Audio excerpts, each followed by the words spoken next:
مگر حیرت مجھے یہ ہے کہ اس غریب نواز نے اپنے آدمی ہلاک ہو جانے کے بارے میں پولیس کو کچھ نہیں بتایا، مگر میں اس کے خلاف پرچہ کٹایا ہی ہوں۔ صبح بھاولپور جا کر میں کمشنر سے بھی ملی تھی، اس نے ایس پی کو ہدایت کر کے اسی وقت غریب نواز کو تھانے بلا لیا ہوگا۔ آپ کو وہاں ٹھہر کر اس کے سامنے بات کرنی چاہیے تھی۔ وہ عبدالحی اور دوسرے لوگ وہیں پر ہیں۔ مسٹر عبدالحی کو ہوش آ گیا تھا اور وہ بہت تپا ہوا تھا۔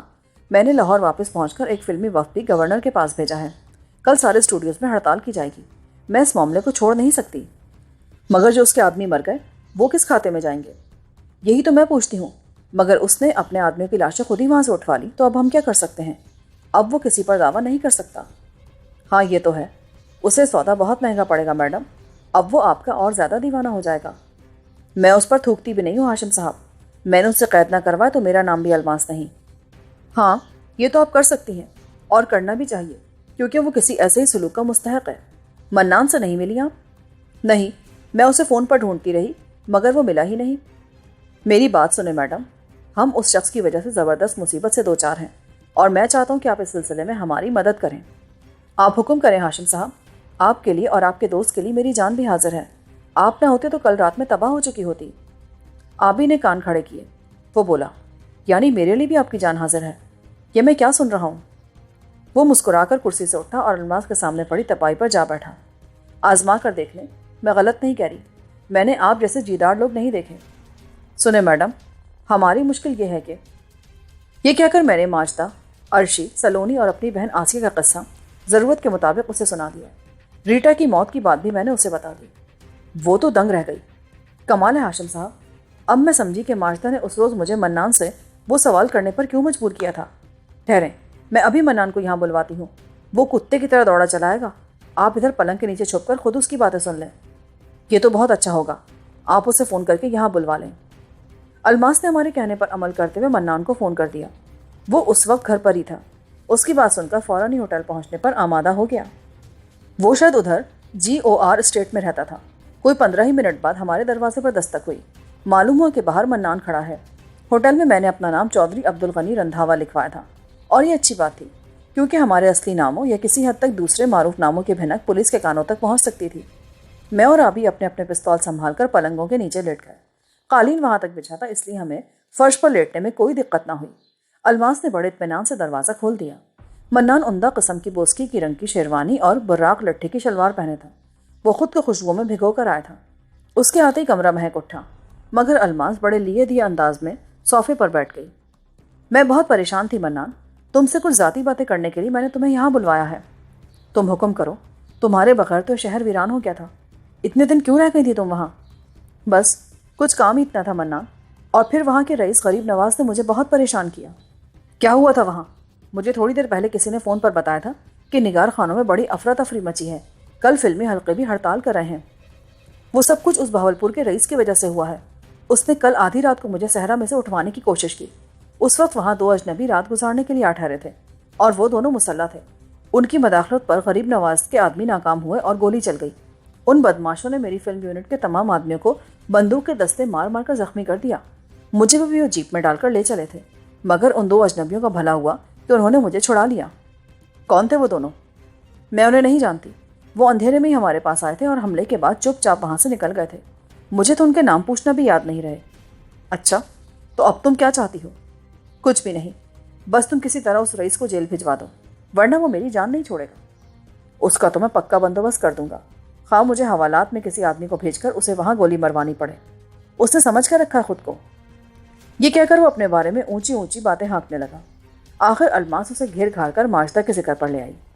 میں نے سنا ہے کہ اس ماجدہ کا کسی ڈاکو غلام جیلانی سے گہرا چکر ہے۔ ہاں ہے تو صحیح، مگر اب اسے یہ نہیں معلوم کہ غلام جیلانی کہاں ہیں۔ ماجدہ کہاں ہے آج کل؟ اسے ہم نے دوسری لڑکیوں کے ساتھ جیل بھیج دیا ہے۔ اسے کیوں پکڑا تھا تم نے؟ اس کے ساتھ 2 لڑکیاں تھیں، سلونی اور عرشی، وہ بھی جیلانی کی رکھیل ہیں۔ چند روز پہلے جیلانی نے گارڈی اور اس کے 3 آدمیوں کو قتل کر دیا تھا۔ اس کا بدلہ لینے کے لیے گارڈی کویاردانی کسی طرح غلام جیلانی کے ٹھکانے پر پہنچ گیا۔ وہاں جیلانی تو نہیں ملا، البتہ اس کی وہ 3 رکھیلیں مل گئیں۔ ان کو پکڑ کر دانی نے ہمارے حوالے کر دیا۔ سنو منان، تم نے آسیہ کے بارے میں مجھے کچھ نہیں بتایا کہ وہ کہاں ہے آج کل؟ اسے وہ کبیر شاہ میری آنکھوں میں دھول جھونک کر لے گیا تھا۔ میں پوری تفتیش کر چکا ہوں، مگر کبیر شاہ اعتراف نہیں کرتا۔ میں 2 بار اس کے گاؤں جا چکا ہوں، جہاں وہ چھٹی لے کر جا بیٹھا ہے۔ تو تم نے اس کے پیچھے آدمی لگا دیے ہیں؟ اگر آسیہ کو اس نے کہیں رکھا ہے تو کبھی نہ کبھی وہ اس سے ملتا تو ہوگا۔ میں وہ بھی کر چکا ہوں، مگر بہت گھننا ہے وہ کبیر شاہ، گھر سے کسی بھی طرف نہیں نکلتا۔ آج صبح مجھے کسی نے بتایا کہ آسیہ اس کے پاس گاؤں پہنچی تھی، مگر پرسوں رات اسے کسی نے وہاں سے اغوا کر لیا۔ وہاں گولی بھی چلی ہے۔ کبیر شاہ نے حملہ کرنے والوں کا ایک آدمی بھی مار ڈالا تھا۔ خود کبیر شاہ بھی گولی سے زخمی ہو کر اسپتال میں جا پڑا ہے۔ اس کا مطلب ہے کہ تمہارے آدمیوں نے آسیہ کو وہاں سے اڑا لیا؟ نہیں، میرے آدمیوں میں سے کسی کی اتنی جرات نہیں ہو سکتی، اور پھر میں نے انہیں ایسا کرنے کے لیے نہیں کہا تھا۔ یہ کام کسی اور آدمی نے کیا ہے۔ کون ہو سکتا ہے وہ؟ میں خود حیران ہوں الماس۔ اب میں صبح خود ساہیوال جا کر کبیر شاہ سے ملوں گا۔ اس کا مطلب یہ کہ تمہیں آسیہ کے بارے میں اس وقت کچھ معلوم نہیں ہے؟ نہیں، اگر میں کچھ جانتا تو اس لڑکی کو پکڑ کر اس کی گردن دبا دیتا۔ اسے معلوم ہے کہ اس کے بھائی کا اصل ٹھکانہ کہاں ہے۔ میں اس سے سب کچھ اگلوا لیتا۔ میری تو نوکری پر حرف آ رہا ہے۔ میرے ساتھ اور بھی کئی پولیس افسران پریشان ہیں۔ تو تمہارا کیا خیال ہے، آسیہ کو کس نے اٹھوایا کبیر شاہ کے گھر سے؟ یہی تو میں حیران ہوں۔ آج دن بھر مجھے دانی بھی نہ مل سکا۔ مجھے تو یہ شک ہے کہ اس نے ہی آسیہ پر ہاتھ ڈالا ہے۔ وہ اپنے دوست کی موت کا بدلہ لینے کے لیے قرآن کی قسم کھائے بیٹھا ہے۔ ہو سکتا ہے یہ کام اسی نے کیا ہو، مگر اسے کس نے بتایا کہ آسیہ کبیر شاہ کے پاس تھی؟ اس کے بھی ہاتھ بہت لمبے ہیں بھائی، اسے ایک آدمی نہ سمجھو، ایک پورا بدماشی کا محکمہ کھول رکھا ہے اس نے۔ اچھا، وہ اتنا خوفناک آدمی ہے؟ ہاں، مگر وہ پولیس سے بھی بہت تعاون کرتا ہے۔ اس نے جیلانی کی گرفتاری میں ہماری مدد کا بھی پکا وعدہ کر رکھا ہے۔ اچھا، دفع کرو ذکر کو منان، چلو ادھر چل کر ڈانس دیکھتے ہیں۔ ابھی 11 بجے ہیں، مس ڈورتھی آئی ہوئی ہے، یہاں 11:30 بجے اس کا شو شروع ہوگا۔ نہیں بھائی، ہم ادھر اپنا ڈانس کیوں نہ شروع کر لیں؟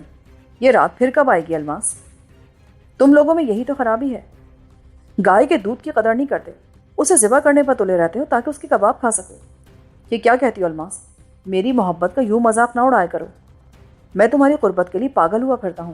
اپنی ساری کمائی میں نے تمہارے قدموں میں ڈال دی، مگر تم آج بھی مجھ سے اتنی ہی دور ہو جتنی پہلے دن تھی۔